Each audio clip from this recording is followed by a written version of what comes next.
Hey everyone, welcome to my channel horror and dark. Guys, आज मैं आपको बताने वाला हूँ एक ऐसी मूवी के बारे में जिसमें एक लाश सेक्स करने के बाद हो जाती है जिंदा। है ना बिल्कुल डरावना।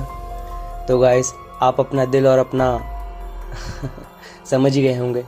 तो चलो गाइस, कहानी की शुरुआत करते हैं। साल 2015 में आई एक thriller movie the corpse of Anna Fritz. तो दोस्तों, मूवी स्टार्ट होती है अब, और हमें दिखाया जाता है स्पेन का एक जाना माना हॉस्पिटल, जहां पर देश की एक जानी मानी और बेहद खूबसूरत एक्ट्रेस को लाया जाता है बिकॉज उनकी डेथ हो गई होती है। उनकी डेथ कैसे हुई, कहाँ हुई, इसके बारे में कोई कुछ नहीं जानता होता है।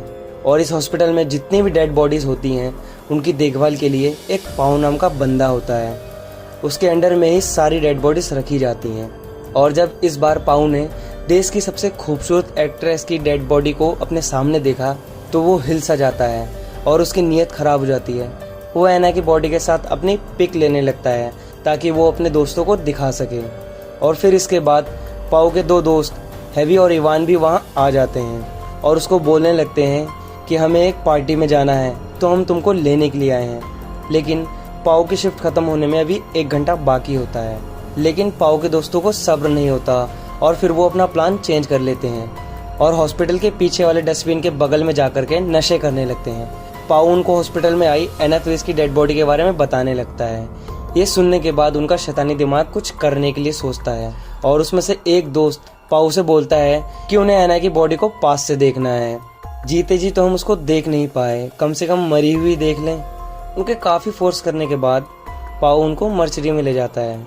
जिंदगी में इतनी खूबसूरत एक्ट्रेस को अपने सामने देख उनकी नीयत बिगड़ सी जाती है और इवान एना की बॉडी को टच करने लगता है और वो हावी को भी टच करने के लिए बोलता है। और पाउ उनको एक शॉकिंग बात बताता है और बोलता है कि हॉस्पिटल से जब भी कोई बॉडी डिस्चार्ज होने वाली होती है तो उसके 1-2 घंटे पहले बॉडी के साथ क्या होता है ये किसी को भी पता नहीं होता है।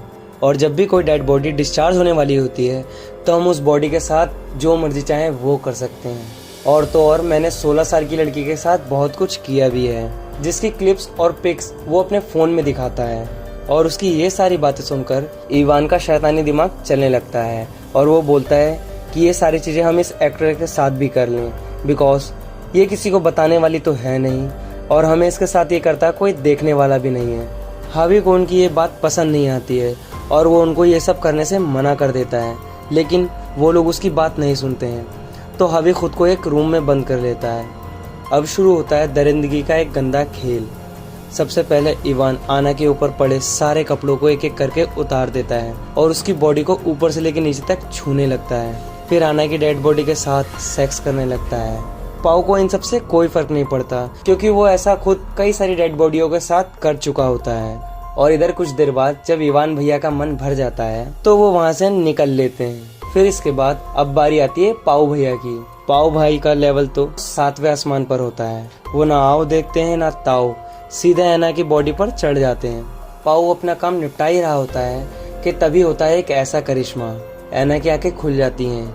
एक पल के लिए तुम सोचो मेरे भाई, अगर तुम एक हॉस्पिटल में हो और वहाँ पर एक डेड बॉडी जो कि पूरे 1 दिन से पड़ी हुई है और ना ही उसमें कोई हलचल है और उसकी आंखें खुल जाएं, उठकर खड़ी हो जाए, तो आपका क्या हाल होगा, ये हमें कमेंट करके ज़रूर बताएं। जब एना की आंखें खुलती हैं तो वो पाउ को अपने ऊपर देखती है और देखती है कि पाउ उसके साथ क्या कर रहा होता है।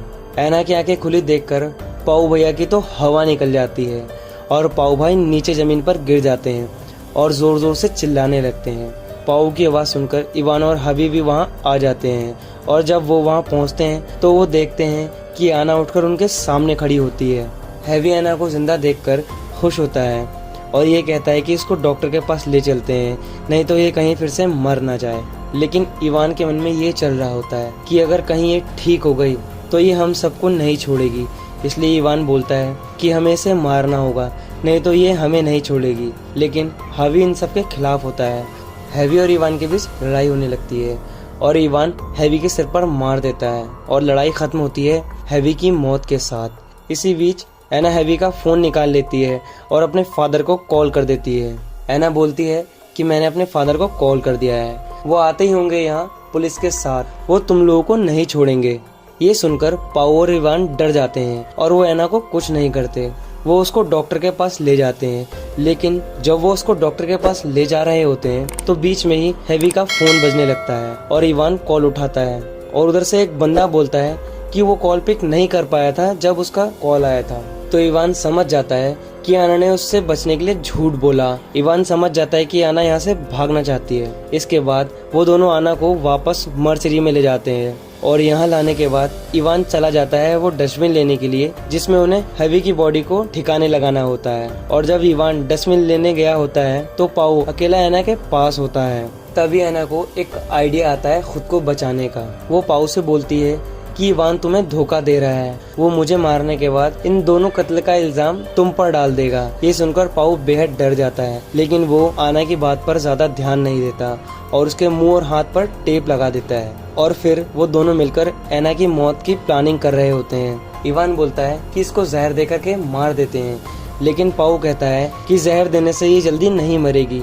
तो इवान कहता है कि इसकी सांस रोक देते हैं। फिर इवान और पाओ दोनों मिलकर के उसके मुंह को कपड़े से दबाने लगते हैं और कुछ देर बाद एना मर जाती है। उसके मरने के बाद इवान और पाओ राहत की सांस लेते हैं और फिर वो वहाँ से बाहर चले जाते हैं और हेवी की बॉडी को भी ठिकाने लगा देते हैं। जब वो बाहर निकल रहे होते हैं तो इवान को याद आता है कि वो अपना नशे वाला कार्ड तो अंदर ही भूल आया है और अगर वो कार्ड नहीं लाया तो इसकी वजह से वो पकड़ा जा सकता है। और फिर वो कार्ड लेने के लिए अंदर चले जाते हैं। जब वो अंदर जाते हैं तो जो वो देखते हैं उसे देख करके उनके पैरों तले जमीन निकल जाती है। वो देखते हैं कि अना फिर से जिंदा हो गई थी और उनके आंखों के सामने खड़ी थी, लेकिन इस बार वो खुद से जिंदा नहीं हुई थी। इस बार पाओ ने उसकी जान बचाई थी।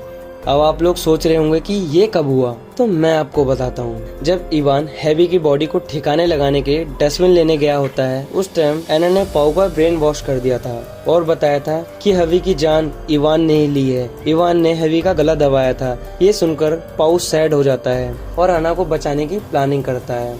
वो कपड़े से उसका हल्का मुंह दबाता है और अना भी मरने की एक्टिंग करती है, लेकिन अभी भी अना मरी नहीं होती है। उसको बचाने में पाओ का हाथ है, ये इवान को पता चल जाता है और वो पाओ को मारने लगता है। पाओ जमीन पर गिर जाता है और इधर एना एक कैंची को अपने हाथ में ले लेती है और इवान जब उसको मारने जाता है तो एना उसके गले पर कैंची से वार कर देती है और इवान की मौत हो जाती है। पाओ ये सब देख करके काफी शर्मिंदा होता है और ये सोचता है कि उसने तो एना की जान बचाई है तो वो उसे नहीं मारेगी, लेकिन ऐसा नहीं होता है। एना पाओ के पास जाती है और उसके पेट में कैंची घुसेड़ देती है जिससे कि पाओ की भी मौत हो जाती है। तो दोस्तों, कैसे लगी आपको ये वीडियो? अगर वीडियो अच्छी लगी हो तो वीडियो को लाइक करिएगा, शेयर करिएगा, कमेंट करिएगा और हमारे चैनल को सब्सक्राइब करिएगा। दोस्तों, हमने अपना इंस्टाग्राम का लिंक अपने डिस्क्रिप्शन में दिया है, तो वहां से जाकर के आप हमें फॉलो कर सकते हैं। तो चलिए दोस्तों, मिलते हैं अगली स्टोरी के साथ। तब तक के लिए गुड बाय।